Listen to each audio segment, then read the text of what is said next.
It is sometimes also thought that at the Council of Nicaea is when Christianity became the official religion of the Roman Empire. That's not true either.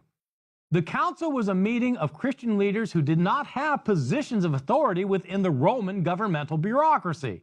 They couldn't have declared Christianity the state religion even if they felt compelled to do so. Not even Constantine, the emperor, used the council to declare Christianity the state religion. In fact, to the surprise of many people today, Constantine never did declare Christianity the state religion. Constantine made Christianity a legal religion, and a religion that would not be persecuted. And as we've seen, he showered enormous benefits on the Christian church and its leaders that led to massive conversions. But it was much closer to the end of the 4th century, around the year 380, that a later emperor, Theodosius, made Christianity for all intents and purposes the one recognized imperial religion.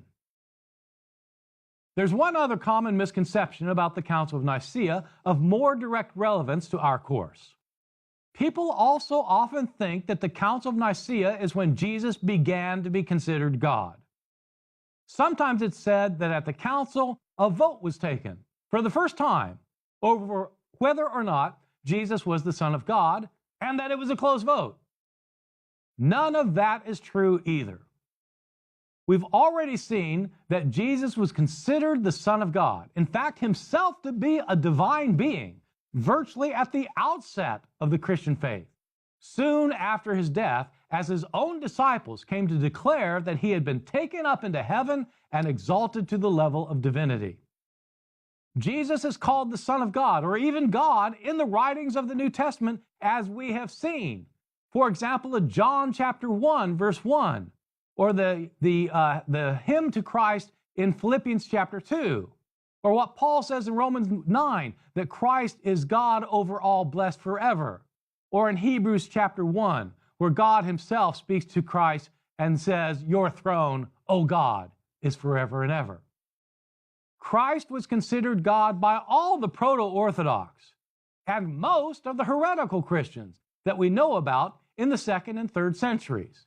The only real exceptions were the adoptionists, who continued to think that Jesus was a human being who was merely elevated to the level of divinity. But even they thought that he was elevated to the level of divinity. All the other heretics, the Docetists, the Gnostics, the Modalists, and the proto-Orthodox authors we've looked at, all of them, including Arius himself and Alexander, understood that Jesus was God. And so the Council of Nicaea was not about whether Jesus was the Son of God, or even whether he was God. Everyone at the council agreed that he was. The only question was, in what sense was he God? Was he a subordinate deity who came into being at some point in the very remote past, before he created the world, as Arius and his followers said? Or was he fully equal with God and co-eternal with him, so that there never was a time when he did not exist, as Arius's bishop Alexander said?